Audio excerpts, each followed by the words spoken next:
Well, kids, Tracy and I have discussed it, and we think it's time to put that in there. So if you're ready, we'll dive into it.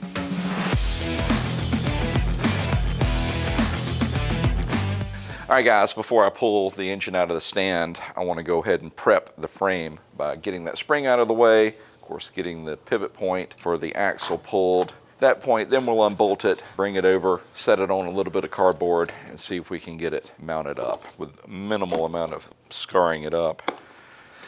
60 years old, I'm going to grab some extra muscle and get this thing in there. You ready for your camera debut? Welcome Mike to the studio. He actually is the one that keeps everything running on the other side of that wall, so this will be good. All right, what we're going to do is lift it up here, set it in place, and then you and I together will lift it up and hopefully put that rear pivot point. Bring her butt right down there.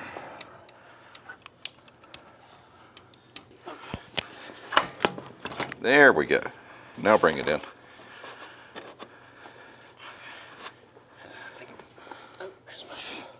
Or partially.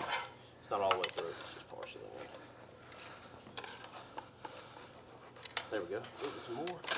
There we are. Got about an inch more. Yep, go ahead. There you go. Oh. Draw it in from there. Okay. Mike, thank you, sir. No problem. No problem. Good luck. Thanks, dude.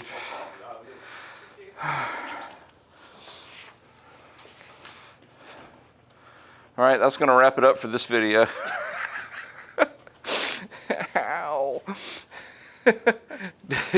Don't get old. It's a trap.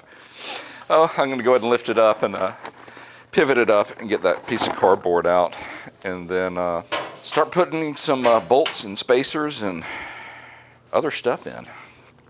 All right, let's see if we can get this in there, pivot it up ever so slightly, and get that bolt through. Yeah, we're working with a slightly softened pry bar because I put way too much effort into refinishing these engine cases, so I don't want to scratch them up. We have these plugged off, but I still want to run a cleaning tool through there because I've seen this go sideways before. And the last thing I want to do is gall up these threads and then have to rethread it. Viva la difference. Next, let's get our hangers in place, and they are stamped left and right. What we're doing now is just getting everything in place, and then we'll start torquing it down. Otherwise, it just won't work because a lot of this needs to move around. Case in point. There we go. Let's get our last bolt installed, and that's the one up top. All right, she is in there.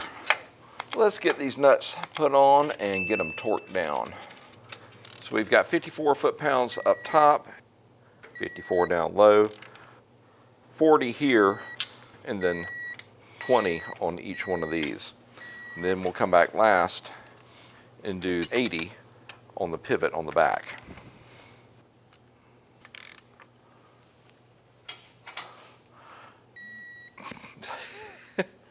Isn't that hilarious? It does that to me so many times. I knew it had to be close. 80.4, so that's it. Well, all right, kids, she is in there. Not that tough to do, but boy, am I proud of the way that this thing is turning out so far. Can't wait to get it all finished up and take it outside and rip on it for its first run. But that's still a good ways away. So if you would like and subscribe, that way you can keep up with all the videos that we're going to drop in this series. That being said, we just want to say thanks for watching, and we will see you in the next one. Y'all have a great day.